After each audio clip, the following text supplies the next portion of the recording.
Sejam bem-vindos ao canal Direito Penal Sempre. Hoje nós vamos falar dos princípios fundamentais do direito penal. Quero dizer aos senhores primeiro que a verdadeira força não está em nunca cair, mas em levantar-se a cada queda, transformando cada queda em um novo começo. Parabéns aos senhores. Hoje daremos continuidade à análise dos princípios fundamentais que orientam a aplicação da lei penal no Brasil. Nosso foco está em compreender como esses princípios estabelecem limites ao poder punitivo do Estado e asseguram os direitos fundamentais dos cidadãos. Ao falarmos em taxatividade, analisamos que a exigência de uma lei certa é desdobramento do princípio da legalidade.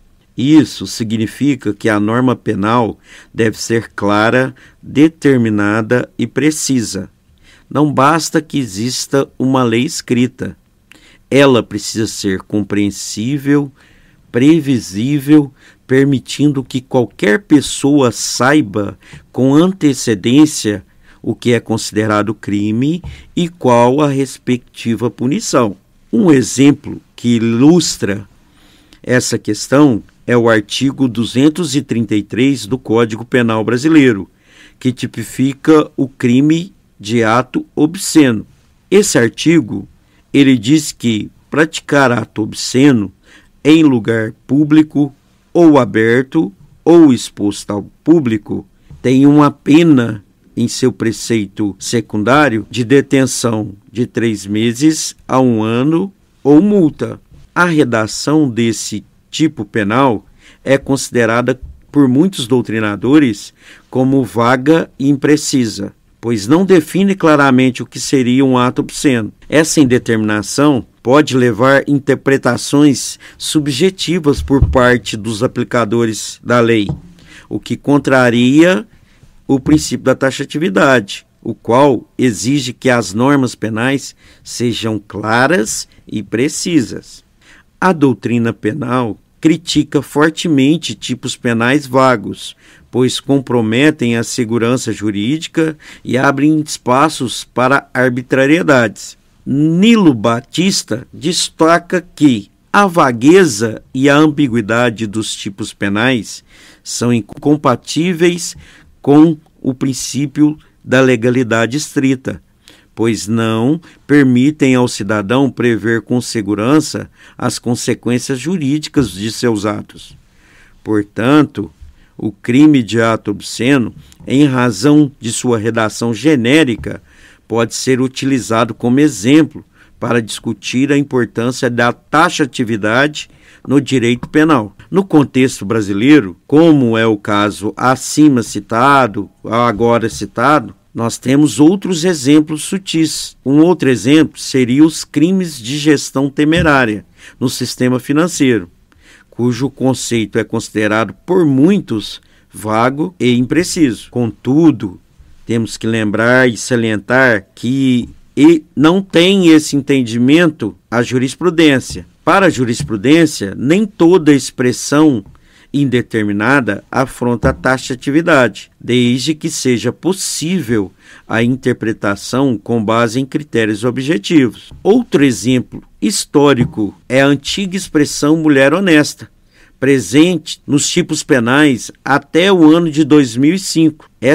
Essa noção moral e subjetiva foi corretamente excluída do ordenamento por ser discriminatória e imprecisa. Avançando, pode-se ter que o princípio da anterioridade e a irretroatividade da lei penal está no artigo 5º, inciso 40 da Constituição Federal e no artigo 2º do Código Penal, determinando que a lei penal não retroage, salvo se beneficiar o réu. Isso significa que as leis penais mais severas não se aplicam a fatos ocorridos antes de sua vigência. As leis penais mais benéficas, por outro lado, retroagem mesmo após o trânsito em julgado da condenação. É interessante notar que a súmula 611 do Supremo Tribunal Federal determina que, mesmo após a condenação definitiva, cabe ao juízo da execução aplicar a nova lei penal mais benéfica. Prosseguindo, nós temos o princípio da intranscendência da pena. Esse princípio estabelece que a pena não pode ultrapassar da pessoa do condenado. Isso quer dizer que ninguém pode sofrer pena por fato praticado por outrem, mesmo que se trate de pena pecuniária. Uma exceção são os efeitos civis da condenação, como a obrigação de indenizar. Esses podem ser transmitidos aos herdeiros, conforme a regra de sucessão civil. Isso não viola o princípio da intranscendência, pois não se trata de pena, mas de reparação de dano. Falando do princípio da humanidade das penas, esse princípio menciona que o respeito à dignidade da pessoa humana impede que o Estado aplique penas cruéis ou degradantes aos cidadãos. Conforme o artigo 5º da Constituição Federal, são vedadas as seguintes penas: pena de morte, salvo em guerra declarada, pena de caráter perpétuo, inclusive as medidas de segurança perpétuas, conforme entendimento do Supremo Tribunal Federal. Também não se pode a de trabalhos forçados, também não se pode penas cruéis, como suplícios físicos. Embora o trabalho do preso seja obrigatório, segundo a lei de execuções penais, ele não configura trabalho forçado, pois não há imposição com violência física, conforme pacificado pelo Supremo Tribunal Federal. No princípio da intervenção mínima, nós temos que o direito penal é a última força de controle social a ser utilizada pelo Estado. Ele só deve ser aplicado quando os demais ramos do direito forem insuficientes para proteger o bem jurídico. Esse princípio se desdobra em dois: a subsidiariedade, pois o direito penal é a última ratio, ou seja, é o último ramo do direito a ser usado. Ele incidirá apenas quando outras medidas forem ineficazes. E também temos como desdobramento a fragmentariedade. Na fragmentariedade, o direito penal não protege todos os bens jurídicos, mas apenas os mais relevantes para a convivência em sociedade. Já no princípio da individualização da pena, nós temos que, ao juiz, é imposta a obrigação de analisar o caso concreto e adequar a pena à realidade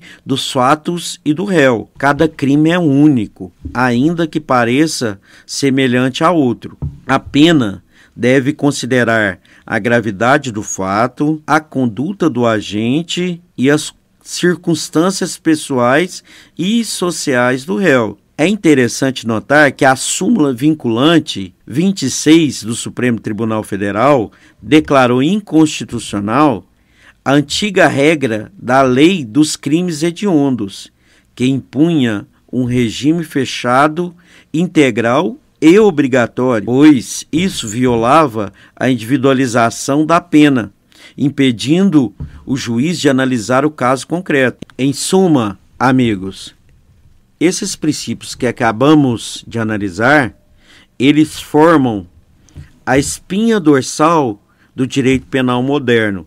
Eles atuam como freios contra o autoritarismo estatal, garantindo que o poder punitivo seja exercido com justiça, proporcionalidade e dentro da legalidade. A compreensão desses princípios é indispensável para qualquer operador do direito, pois asseguram que a aplicação da norma penal seja justa, equilibrada e jamais utilizada de forma arbitrária. Com mais esse vídeo, peço aos senhores que deixem um like, compartilhem, comentem. Sei que isso é repetitivo, mas ajuda demais o nosso canal crescer e cada vez mais nos tornar uma comunidade duradoura. Obrigado.